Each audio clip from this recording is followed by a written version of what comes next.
So what I was doing was I went through some old pictures that I had on my external hard drive from like 4 years ago, from 2014, and I went back, re-edited them, and man, there was a lot of mistakes that I made when I was taking these pictures. I thought I could shoot on automatic all my life. But I wanted to come today, I want to talk to you guys about composition.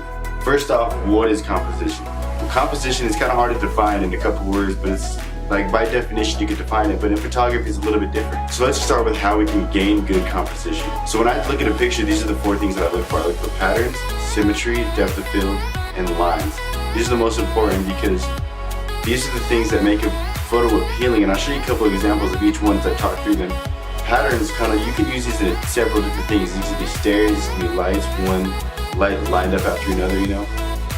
And then you have symmetry. The reason I like roads, if you guys take a look at my Instagram at TNDO1, I have a lot of roads on there, and they have the roads that they come in, they narrow in, the farther you look down in the middle of the picture, they come in narrow with a line right down the middle that's down the center lane, the double line or dotted line. I like to follow those because it goes straight as the road narrows in. And that's one kind of example of symmetry. Depth of field, you guys see this a lot in portraits. When you take your phone, a lot of the new phones, like the iPhone 7 and up, they have the portrait mode. And the portrait mode takes the picture of the person, the subject, and it blurs out the rest of the background, which is really good because it makes the pictures look more high quality.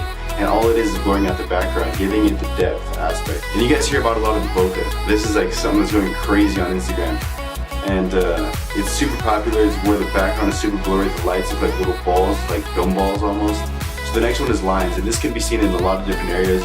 These kind of go together, the composition with lines, patterns, symmetry. All these kind of go together because like I talked about before in the roads, when they come in, it's another example of lines. I use a lot of staircases. I posted one of my brother the other day, and it had the staircase where the lines kind of followed. And it wasn't a big component of the picture, but it was an example. And I use the lines a lot. It's one of my favorites because it leads your eye it directs your eye in a way that leads you to the subject, but also keeps you circling around back to the picture and following these lines constantly until you're tired of looking at the picture. But it makes it super appealing. It gives your eye direction, and it doesn't keep your eye wandering. That's the most common mistake when people take pictures. They take a picture that's so cluttered, and there's actually no defined composition. And people's eyes, your eyes wander, and you have no kind of place for your eye to land. And that's what I want to help you guys out, because that's what we got to change.